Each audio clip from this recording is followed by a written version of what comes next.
Muito obrigada pela generosa apresentação e muito obrigada a Gisele e Ana por me convidarem a este simpósio.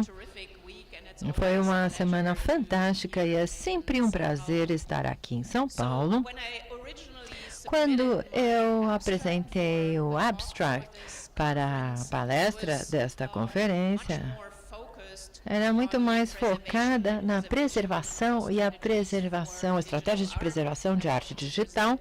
Eu queria apresentar uma obra, principalmente, mas como eu não pude estar aqui no início da semana, e agora eu estou encerrando aqui essa curatoria de informação e, digamos, o capítulo de banco de dados desta conferência, eu decidi ampliar um pouquinho minha palestra e falar um pouquinho sobre curadoria de informação, estética de bancos de dados e tentar conectar algumas ideias que conversamos aqui. Sei que foi uma semana bastante longa, está todo mundo pronto para partir, de modo que eu não falarei por muito tempo, espero ter algum tempo para perguntas e respostas, para esclarecer algumas das grandes questões críticas ou algumas das questões que surgiram no simpósio até agora. Então, eu falarei, em primeiro lugar, um pouquinho sobre a definição de estética de base de dados, de banco de dados, e a questão de como aplicar a estética de banco de dados na curadoria e a aplicação de bancos de dados em arquivos e preservação, e usando o meu estudo de caso aqui. Então, analisando as apresentações que vimos hoje e também em dias anteriores, acredito que se torna claro que o que normalmente queremos dizer com estética de banco de dados é aplicar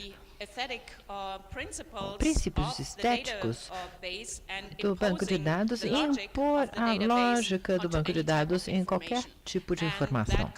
Isso poderia ser nossa vida, como José Luiz falou tão maravilhosamente.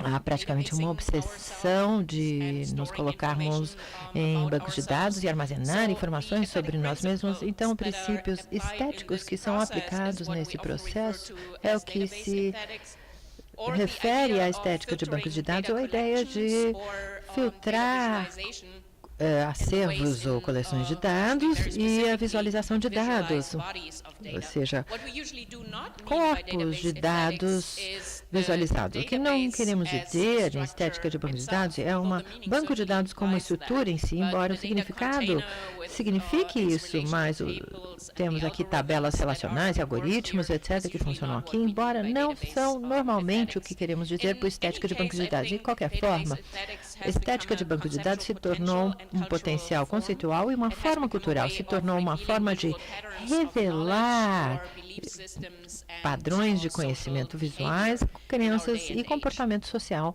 nos dias de hoje. De modo que a estética de bancos de dados pode ser aplicada na curadoria de várias formas.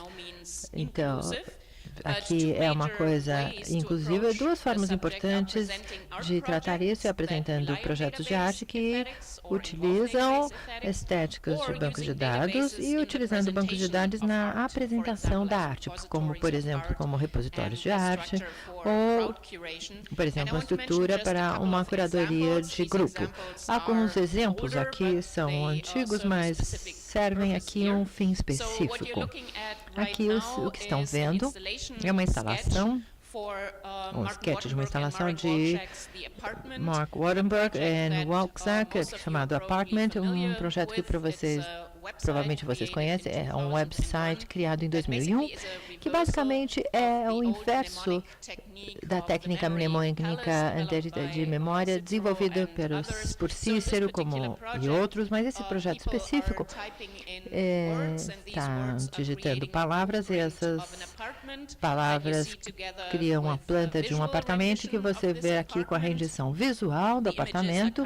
As imagens voltam da rede com os resultados de palavras específicas e os apartamentos estão sendo armazenados em cidades e as cidades podem ser pesquisadas de acordo com complexos semânticos. Eu queria falar menos sobre a obra em si, mas sim o significado do banco de dados nesta obra específica. Então, a forma que resolvemos apresentar aqui na Whitney Museum em 2001 foi ter uma estação de usuário que as pessoas poderiam criar o seu apartamento e uma projeção. Foi interessante notar que esse projeto nunca foi mostrado ou exibido da mesma forma, novamente. Foi exibido de outra forma em artes eletrônica, por exemplo. Vemos a imagem aqui. Acima à esquerda, há duas estações de usuários na mesa em que as pessoas poderiam alimentar as informações, duas projeções. Temos em bidimensional e tridimensional, uma ao lado da outra. Então, tem uma pessoa ali na estação do arquivo. Embaixo à direita, vemos o apartamento mostrada no Electro Hype Festival na Suécia como uma projeção em uma mesa. E o que eu quero dizer aqui é que a apresentação de um projeto, de um trabalho que depende da estrutura do banco de dados em si, também formata a nossa noção e percepção de banco de dados e também formata a estética do banco de dados. Então, a curadoria em si faz parte da criação dessa estética. Aqui temos um outro exemplo de Georges Legrady, Pockets Full of Memories, ou seja, as pessoas estão escaneando objetos que têm no bolso. Aqui tem a instalação, a foto da instalação no Centro Pompidou, e estão fazendo algumas perguntas sobre esses objetos, qual é o valor dos objetos para essas pessoas. Então, se era um objeto novo, velho, etc. Então, de acordo com a importância do objeto, temos uma sequência, uma hierarquia. E aqui temos o sequenciamento de como os objetos têm significado e valor aqui atribuídos ao objeto.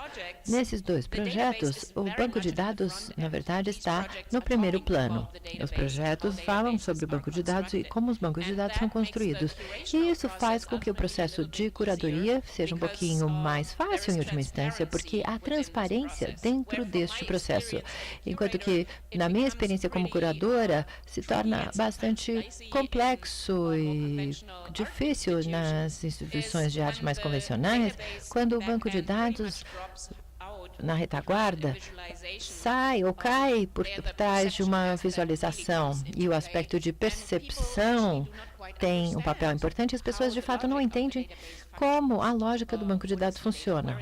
Onde estão os dados? De onde eles estão vindo? De acordo com que critério eles estão sendo classificados? Então, isso cria uma série de desafios para uma curadora.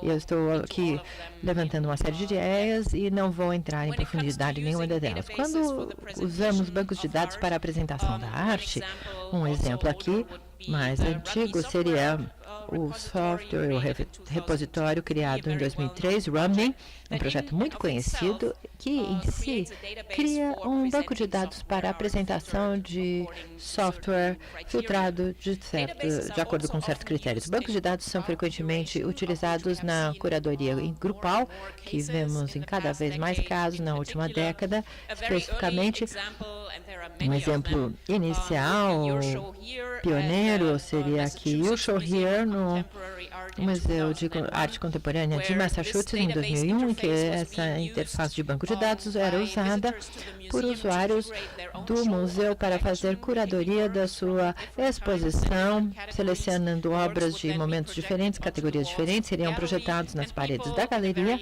e as pessoas, de uma forma bastante simples, podiam imprimir a sua exposição, a mostra, e colocar num placar.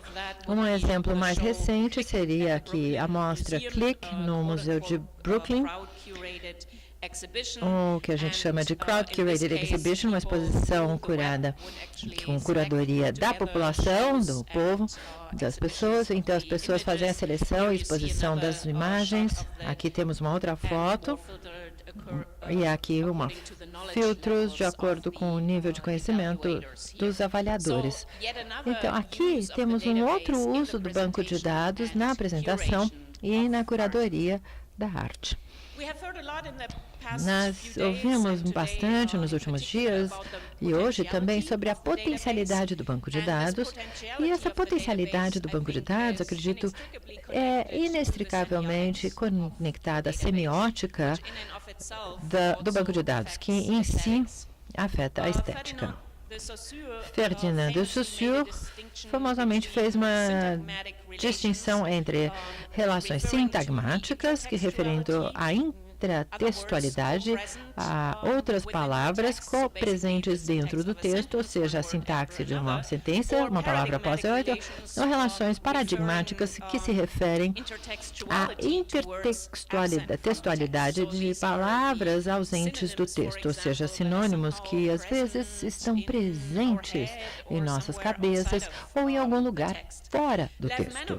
Lev Manovich, no seu artigo Database as Symbolic Form, ou seja, banco de dados como forma simbólica, fez distinção entre banco de narrativa, fez a distinção entre narrativa e banco de dados. A narrativa é a dimensão sintagmática explícita, ou seja, uma palavra após a outra, construindo a narrativa, e a dimensão paradigmática é normalmente implícita, e o banco de dados ele argumenta que exatamente inverte essa relação. A dimensão paradigmática se torna explícita e privilegiada, os algoritmos que criam as relações e a potencialidade dessas relações, de fato, se sobrepõe à dimensão sintagmática, que na verdade é colocada em segundo plano e desmaterializada. Eu gostaria de mostrar aqui um rápido exemplo de projetos que lindamente ilustram isso. De fato, é um projeto de um aluno, foi criado em John Bell, na Universidade de Maine, era um aluno de John Hipólito, chama-se Manifesto for Dust, e, na verdade, para ilustrar, de certa forma, faz lindamente uma ilustração da teoria de Lev Manovich. E é uma reflexão sobre preservação. Então, o que vocês estão vendo aqui, basicamente, são o nível sintagmático na linha horizontal e o nível paradigmático evoluindo na vertical, criando uma narrativa. Novamente, também reflete sobre o efêmero na arte. Eu vou mostrar aqui todo, porque é um projeto bastante curto.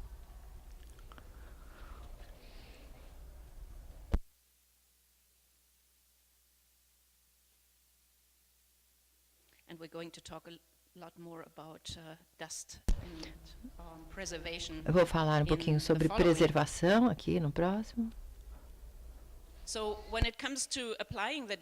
Quando falamos de aplicação de banco de dados na preservação de arquivos, o banco de dados, em primeiro lugar, pode ser uma estrutura para arquivar a arte em si ou arquivar o contexto da arte. Um bom exemplo seria o arquivo na internet, que vocês conhecem desde meados dos anos do 1996, em São Francisco, tem um arquivo tentando arquivar a internet diariamente e coletando todas as páginas e os arquivos da internet. Permite, essa máquina Wayback Machine, permite que você busque essas páginas.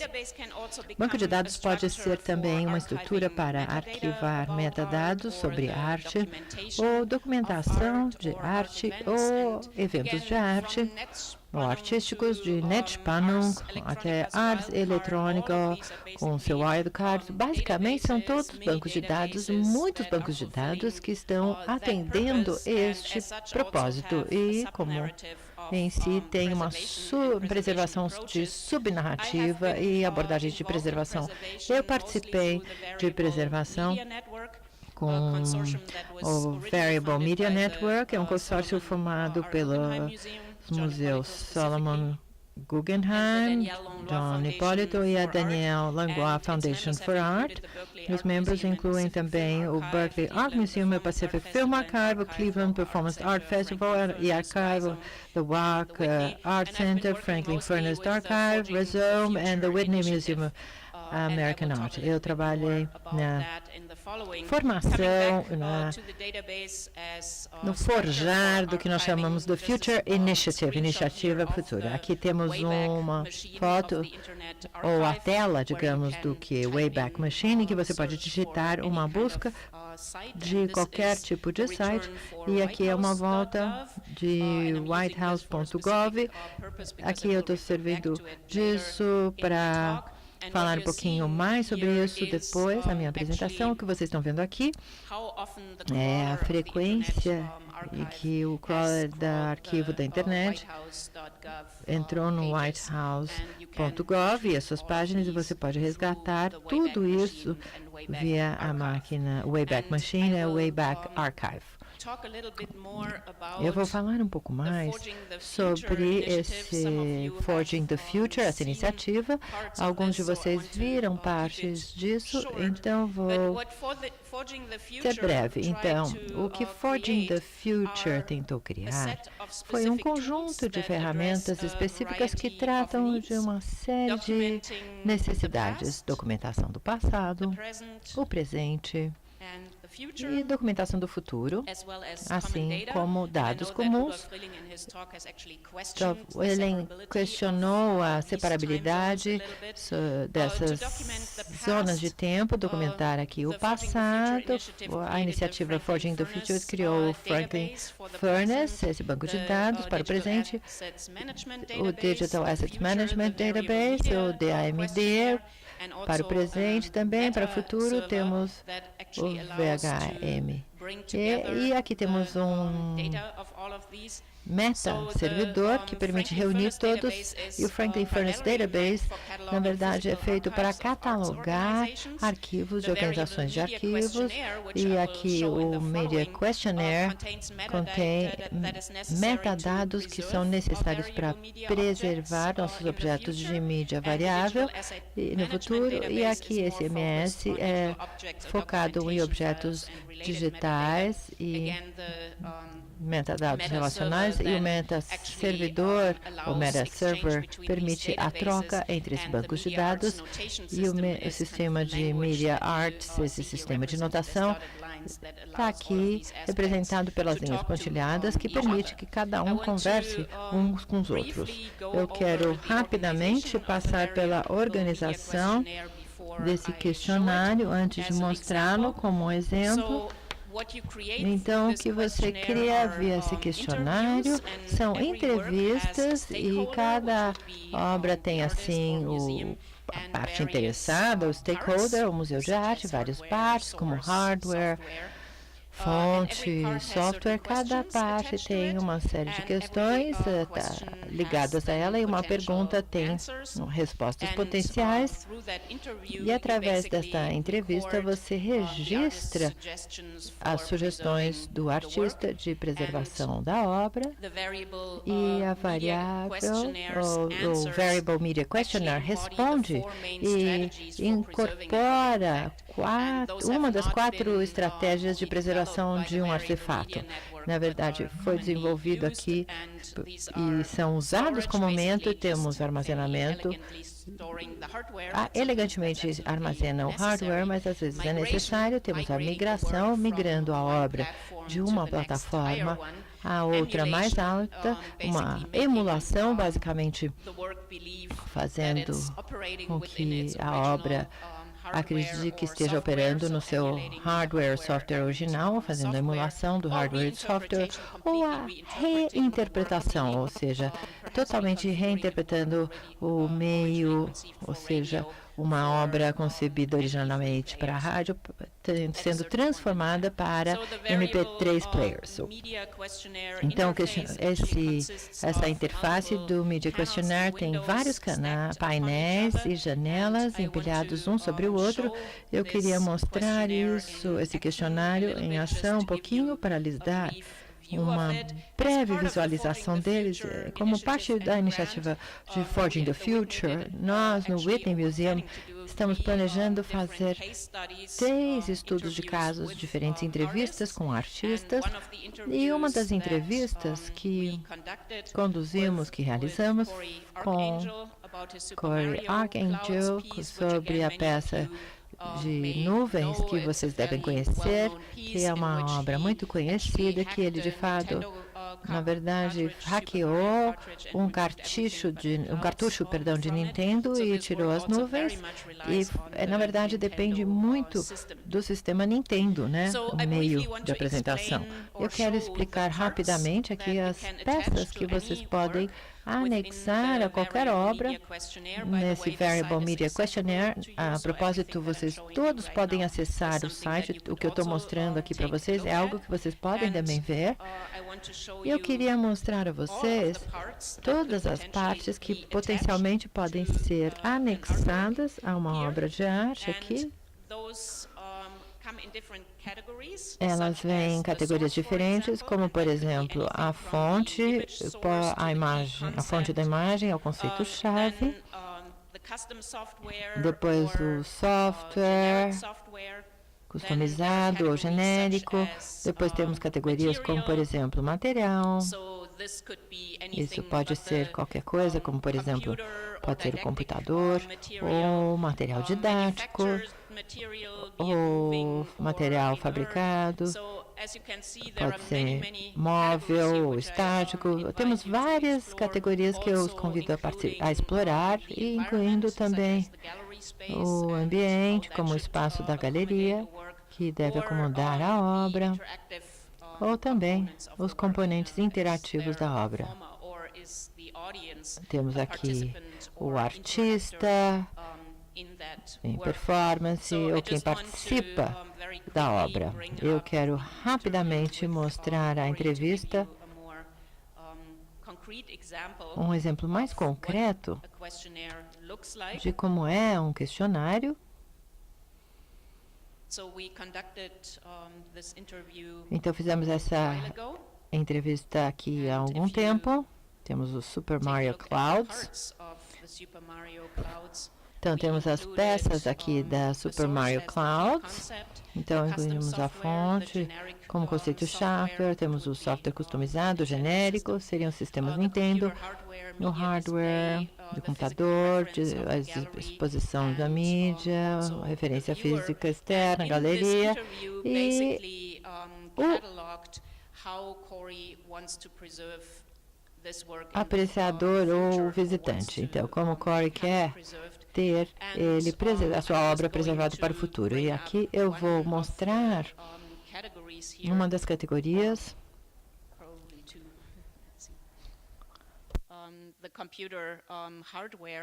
O hardware do computador, o que ele insiste quando o sistema do hardware ou Nintendo morrem, a obra morre.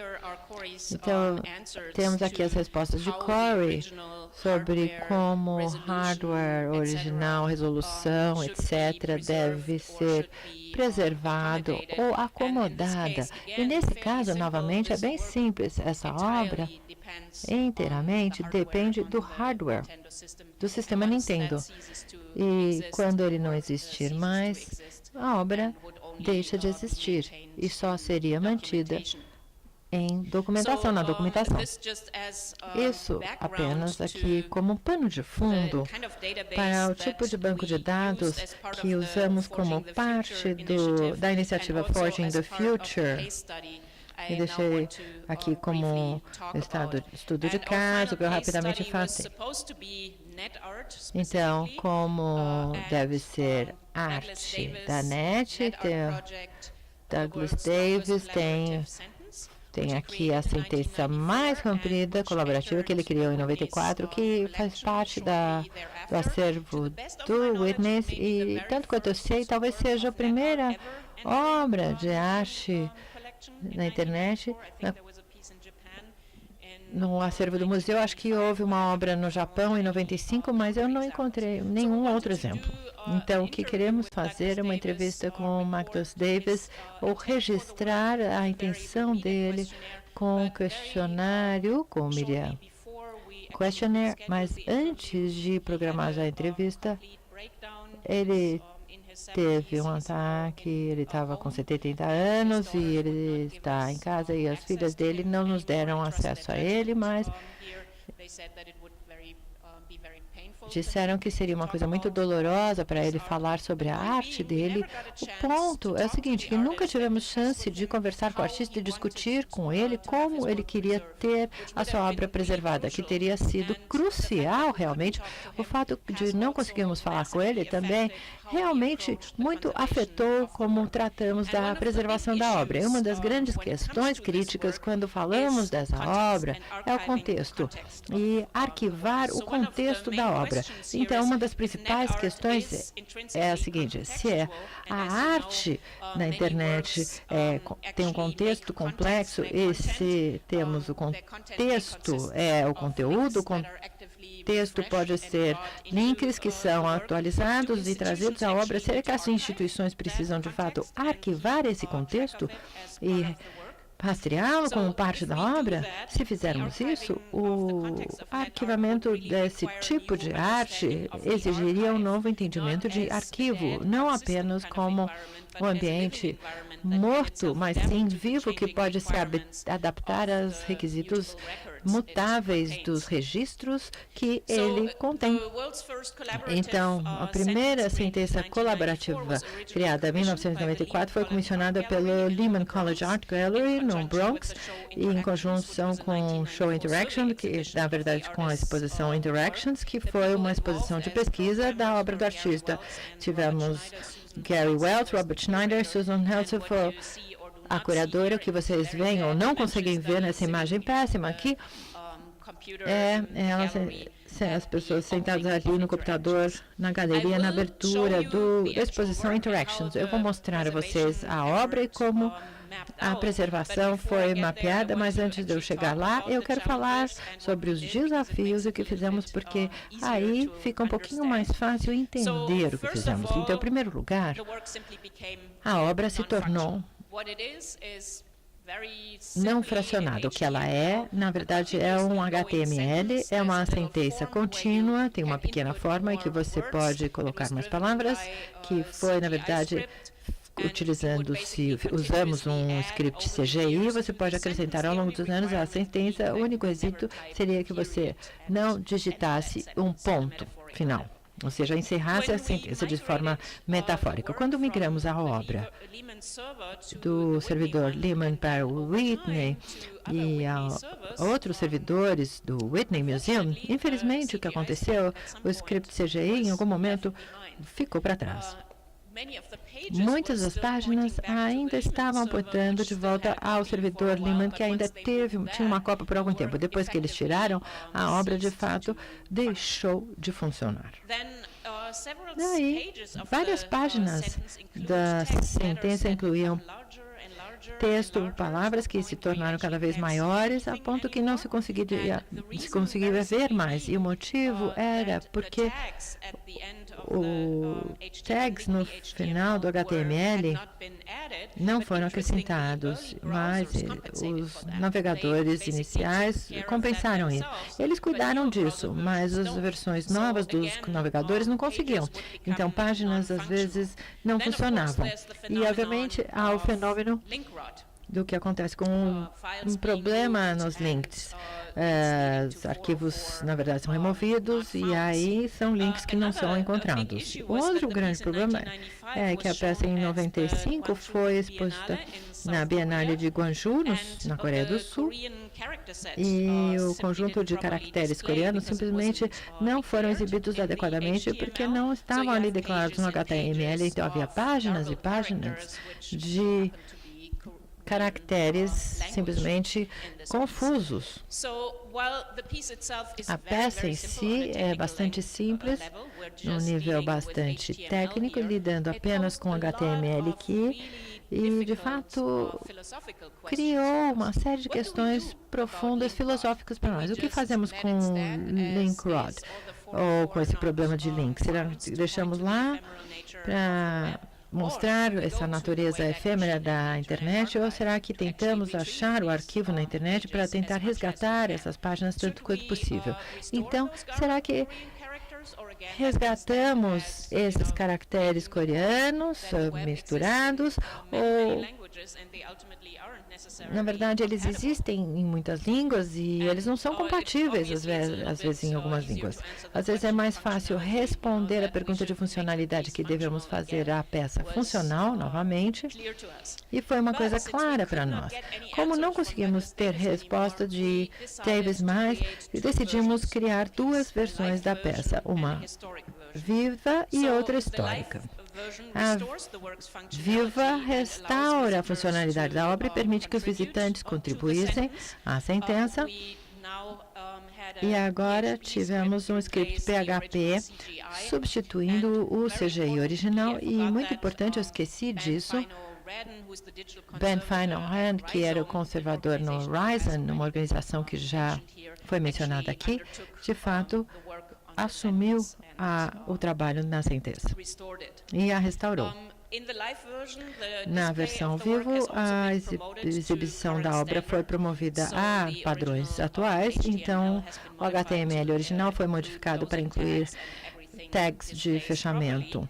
Tudo, então, é exibido adequadamente. Os links originais e URLs postados pelos contribuintes foram ficaram quebrados, então você vê a obra como ela está naquele momento, com os links quebrados, embora com links mais permanentes a possibilidade de se quebrar alguns links é menor. O que não conseguimos ainda fazer com sucesso, temos que chegar a uma outra etapa, foi a legibilidade dos caracteres coreanos. Isso, na verdade, acabou ficando um caso de questões jurídicas digitais. Aqui temos o texto lixo, como ele aparece em muitas páginas na sentença. Abaixo disso, temos um exemplo dos caracteres escritos no seu formato bruto, em HTML, e quando Ben acrescentou a codificação dos caracteres coreanos,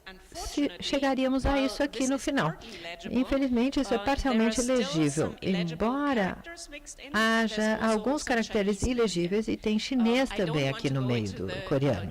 Eu não quero entrar aqui nessas tecnicalidades de tudo isso, mas, enfim, o que decidimos fazer foi dar um passo adiante quando esse projeto for lançado e colocamos isso como um desafio no GitHub, o site que os programadores sempre utilizam como fonte, e ver se a comunidade pode solucionar esse projeto. Então, há possibilidade disso ser feito, e o que significaria é que, pela primeira vez na existência da sentença, as pessoas conseguiriam ler o coreano, claro, para quem sabe coreano, não é? Aí temos uma versão histórica, então deixa o código basicamente não tocado e mostra a obra como ela teria sido experimentada entre 1994 a 2005, quando ela parou de funcionar. Você não pode acrescentar essa versão. Ela é exibida como ela teria sido no momento da sua criação, e os links foram modificados a cópias das páginas originais na máquina Wayback dos arquivos da internet. E você iria a locais originais. E agora eu vou lhes mostrar aqui como é a obra, em todos esses detalhes. Eu também quero dizer que ainda não foi lançada. Se vocês forem aqui a uma versão mais velha, vocês vão encontrar ali no acervo, temos a versão não restaurada. Esperamos lançar o projeto no início de outubro. E normalmente as coisas, como sempre acontece, as coisas se atrasaram um pouquinho, mas devemos ter isso no site do Whitney em breve. Então é isso que você encontrará se chegar no Sentence. Basicamente, um convite para contribuir. No fundo, é um documento muito interessante. As pessoas expressam suas preocupações, que estão muito relacionadas a uma reflexão daquele momento específico. Portanto, lá pela página 6 do original, encontramos esses caracteres distorcidos e vão aumentando cada vez mais. Pode ser lindo, mas, por outro lado, não era o objetivo inicial. E com certeza, num determinado momento, como podem ver, eu estou fazendo um scroll down, acabamos perdendo totalmente as letras. Bom, não precisamos fazer o scroll down completo para encontrar algo, porque não é mais possível. Mas, enfim, na versão recuperada, vejam, tudo legível mais uma vez. E há letras maiores também. E o ponto aqui é que, mais uma vez, o objetivo era ser algo ainda legível.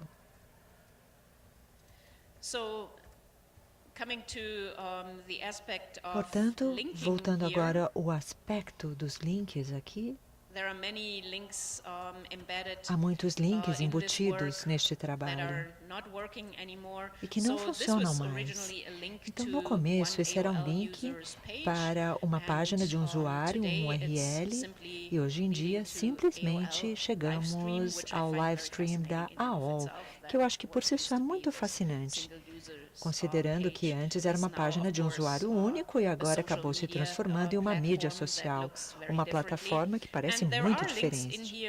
E há outros links aqui que estão funcionando, simplesmente porque grandes organizações ou governos mantiveram as páginas. Por exemplo, se você clicar aqui na casabranca.gov, não é de surpreender o que você verá.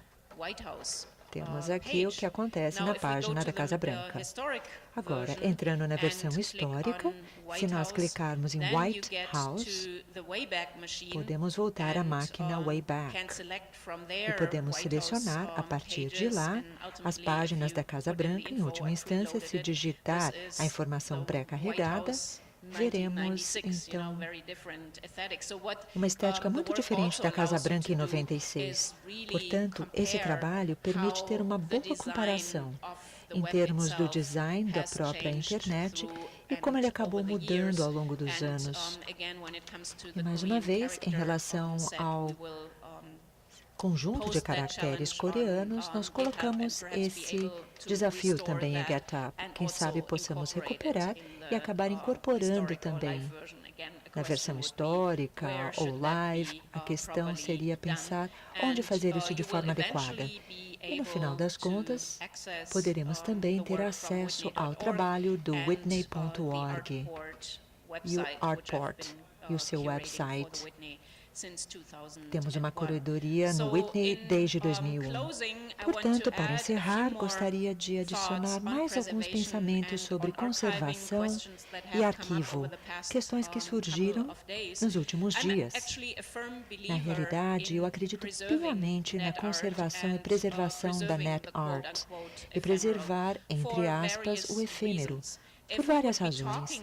Se estivéssemos falando sobre pinturas no momento, ou sobre escultura, sobre as Mona Lisas da vida, ou as obras de Michelangelo, nenhum de vocês provavelmente diria, ah não, esqueça, olha, tudo é efêmero, no final tudo vai ruir. Nenhum museu jamais diria isso. Para mim, a grande questão seria, por que estamos tão facilmente ou deixamos que a nova arte mediática, ou net art, ou arte efêmera, por que estamos dispostos a acabar com ela? Acho que por muitas razões isso acontece. A primeira é que nós teríamos uma história, na verdade, muito estranha se pensássemos naquilo que é preservado pelos museus, como eles geralmente fazem, ou seja, preservando só pinturas, esculturas, enquanto que a nova mídia e NetArt, ou NetArt de performance mais especificamente, simplesmente vai descartando tudo da história. Acho que é muito dúbio se considerarmos as performances de Early Data são arquivos e nós temos registros, claro, NetArt, nova arte mediática, performance, compartilham de vários desafios comuns em relação à sua sobrevivência. E outra razão seria a educação. Como educadora e professora, nós vemos mais uma vez, cada vez mais alunos reinventando a roda, repetindo e recriando peças que já foram feitas há 2 décadas, só com um formato um pouquinho diferente. Mas como é que eles saberiam se esse trabalho não existe mais? Se é um boca a boca, por exemplo, algo que chega a você simplesmente por um conto contado pela sua avó. Portanto, a educação, a história da arte, a base no conhecimento, na minha opinião, são os principais argumentos para a preservação dessas obras. Mas a grande questão é quem deve fazer isso? Consigo entender se os artistas querem criar o tempo todo novas obras em vez de ficar cuidando e recuperando suas obras para o resto da vida. Então, acredito também que os museus deveriam assumir a responsabilidade de colecionar, preservar as obras. No acervo não tem que acontecer de uma forma tradicional. Recentemente, encaminhei no Whitney uma proposta para tratar Artport e os seus projetos e decidi ser contra a aquisição de obras para o acervo em primeiro lugar, porque eu acho que precisaríamos de mais verba para que isso fosse possível. Todas as obras do Artport, no momento, estão arquivadas e temos uma licença permanente não exclusiva, ou seja, nós temos um arquivo perpétuo, mas os artistas também têm direitos autorais, cópias das obras. E, no final, acho que poderia ser uma abordagem muito melhor para a Net Art, ou seja, os museus embarcando nessa responsabilidade de preservar as obras, porém, os artistas ainda teriam uma palavra final. Principalmente algo mais ubíquo, quando tem a ver com a parte de HTML dos anos 90, em que basicamente todo mundo poderia fazer o download e salvar no seu desktop. E o museu, enfim, falar ou exigir a propriedade seria um absurdo. Portanto, eu acho que as instituições culturais têm que encarar o desafio. Falamos muito de arquivos, de todos os arquivos criados até agora. A minha grande questão seria quem é que está cuidando dos arquivos no futuro? Um exemplo muito simples, a Daniela mostrou a Idealine, que eu comissionei em 2001 como primeiro projeto de arte para o Artport. E quem está cuidando, na verdade, desse trabalho hoje? Seria eu, mim e eu mesma. Ou seja, todo mundo que encaminha uma obra para a Idealine manda um e-mail para mim. Eu não estou mais dando conta para basicamente preservar o Idealine. Portanto, tivemos que fechar essa parte e, na realidade, fazer um Idealine só por um determinado período de tempo. A menos que tivéssemos muita verba para preservar esse trabalho nos próximos anos. E eu duvido que isso aconteça. Portanto, como estamos arquivando o arquivo? Wolfgang acabou me contando, NetSpan como arquivo também foi arquivado pela ZKM e provavelmente teremos que depender de outras instituições que nos ajudem a manter os nossos arquivos. Na velocidade em que estamos arquivando, claro que isso será um problema grande no futuro. Não é só uma questão de preservar a arte, mas preservar os nossos arquivos e atualizá-los também. Isso seria um grande desafio para o futuro. Portanto, acho que vou encerrar por aqui. Esperamos ter um pouquinho de tempo para discutir. Muito obrigada.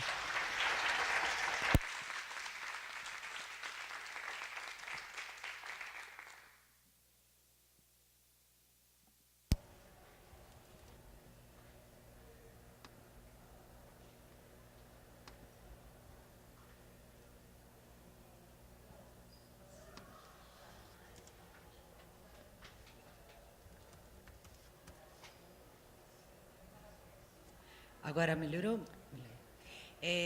Nós temos dado aí a eficiência, o profissionalismo. Considering the professionalism and efficiency of the speaker, we have time for more than one question. Eu aguardo aí o público. So, questions from the audience?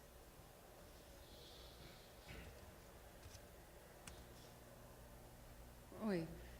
Bom, meu nome é Cristina. I'm Christina, and could you elaborate a little bit more on this group of the Bone Media Network? How many members, what kind of professionals, and how long have they been working to define that structure of database?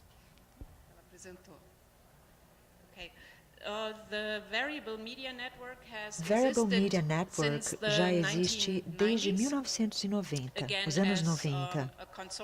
Mais uma vez, é um consórcio. E o que vocês viram aqui, deixa eu voltar à tela, puxar a página de novo, se possível. Na verdade, esses são os membros desse consórcio ao longo do tempo, trabalhando juntos desde os anos 90.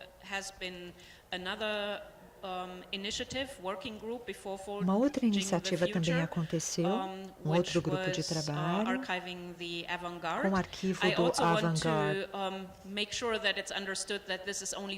Entendam que isso é um único consórcio, uma única iniciativa, mas há muitas outras, como Media Matters, que é da Tate, MoMA, de São Francisco, V2, com Unstable Media, e vários projetos também, que fizeram um trabalho excelente. Annette Decker também, e principalmente Virtual Platform e outras organizações que também reuniram, fizeram encontros de especialistas e também 2 livros, 2 publicações sobre o tópico. Enfim, há muitos grupos diferentes trabalhando nisso. Eles se comunicam, há intersecções. Todos estão adotando padrões semelhantes neste momento. E também desenvolvendo ferramentas. Depois de uma reunião de especialistas que a NET organizou em 2009, pensamos que o grande truque seria criar dados, metadados, servidores. Eu não tenho grandes expectativas, não, para um único sistema de database se tornando o definitivo para a arte mediática ou New Media Art. Algumas instituições estão criando seu próprio banco de dados e redes também. Então, precisamos garantir a compatibilidade de dados para que possamos continuar nos comunicando. Mas, enfim, há vários... Bom, Variable Media Network também fez uma exposição no Guggenheim e o trabalho original foi pareado e foi preservado, aliás, com a sua versão preservada. Portanto, esse trabalho já existe há bastante tempo e terá continuidade também. Eu não sei qual é o sucesso, qual será o sucesso de todas as ferramentas, mas muita gente está usando os questionários, por exemplo.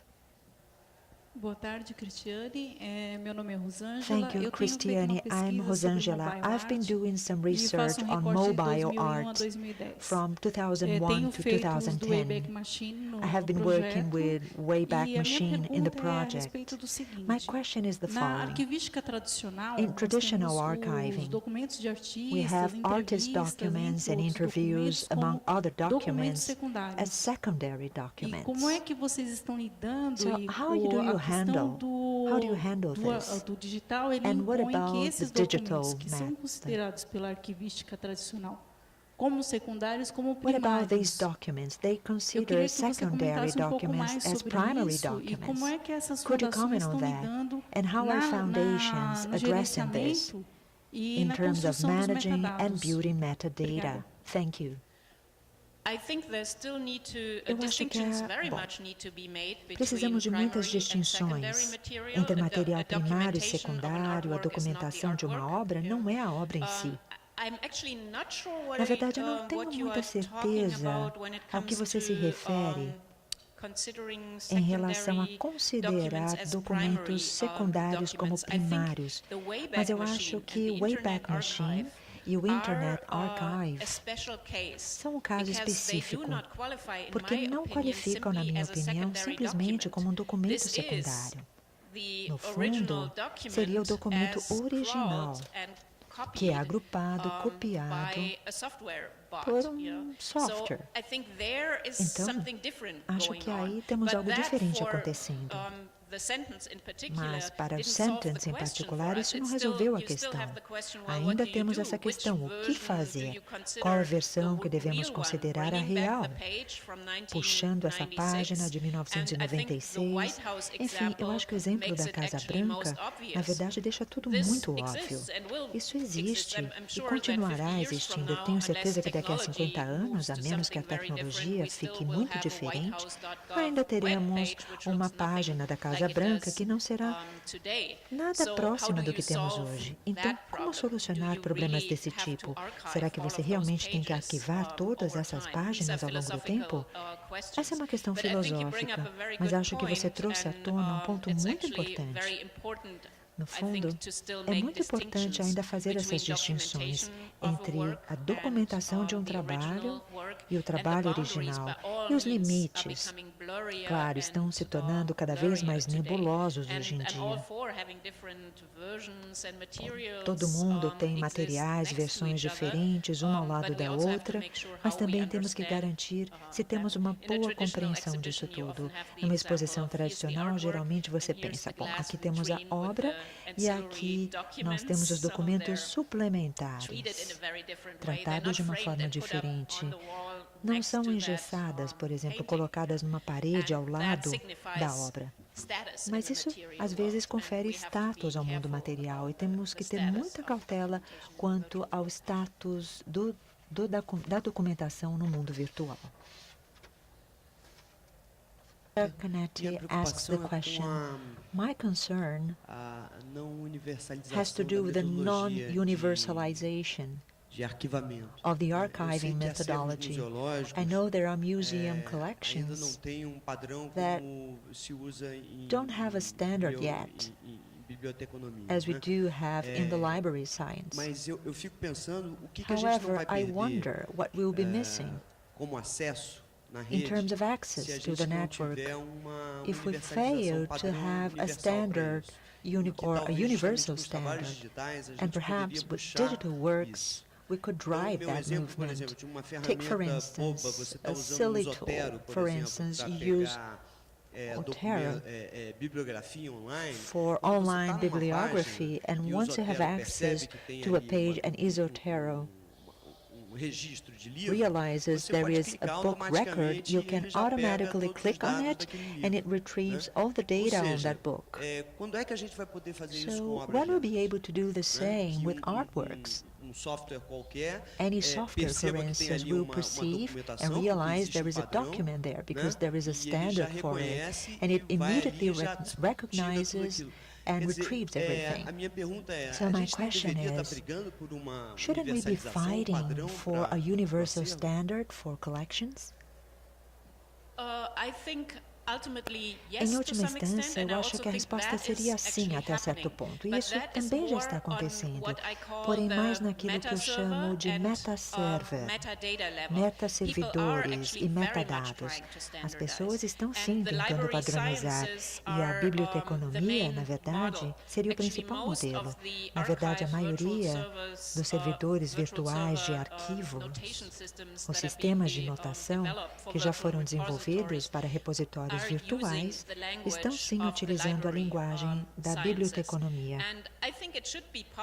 Eu acho que seria sim possível, pelo menos, fazer uma padronização relativa da linguagem, porque é isso que precisamos para que os meta-servers reconheçam os dados. Eu não tenho, entretanto, muitas esperanças nos próprios databases, porque eu acho que as instituições criarão tipos diferentes de dados, bancos de dados. Mas, se os metadados estiverem acessíveis e possam ser recuperados, então a linguagem padronizada teria, sim, condições de recuperar ou puxar os mesmos dados que estão organizados de forma diferente. Há um grande movimento nessa direção. Eu não acho que não haja esperança, não.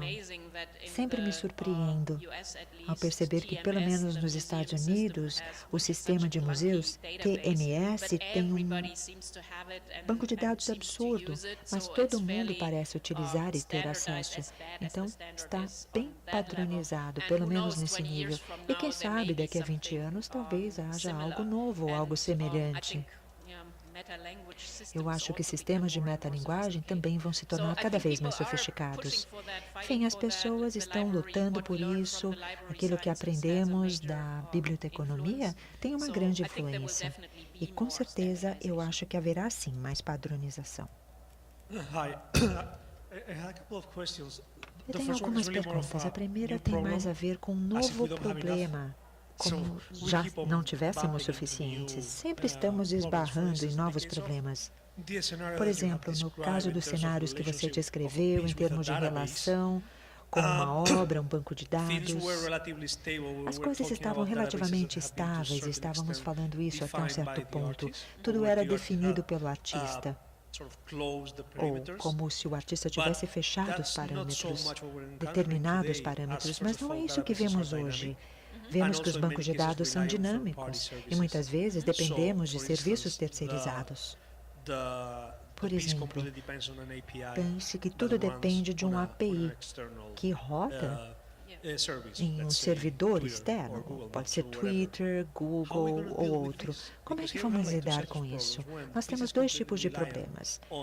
A obra depende de um serviço terceirizado e, em segundo lugar, temos um problema adicional com o qual nos deparamos cada vez mais. Ou seja, não depende apenas do serviço, mas os termos de serviço, que regulam coisas como APIs, que tendem a mudar ao longo do tempo e que até estão sendo remodelados. Alguma sugestão ou ideia de como podemos enfrentar esses problemas? Em primeiro lugar, eu sempre peço a todo mundo, a cada artista, e imploro, olha, faz muito sentido utilizar serviços terceirizados. Como você disse, provavelmente eles vão desaparecer ou entrar em problemas. Mas não significa que, bom, Diogo, o projeto, podemos utilizar Google API, porque sempre utilizaram serviços terceirizados para fazer certos pontos. Então, não há como mudar as coisas nesse caso. Mas a questão seria, bom, claro, os termos de serviço trazem muitas pegadinhas e temos que ficar de olho. E a próxima questão seria até que ponto podemos emular as coisas. Enfim, há muitas obras do Jody que acabaram morrendo, digamos assim, por causa do Netscape 1.0 e todos os seus problemas, mas isso pode ser muito mais facilmente revitalizado por emulação e serviços virtuais a partir desses browsers.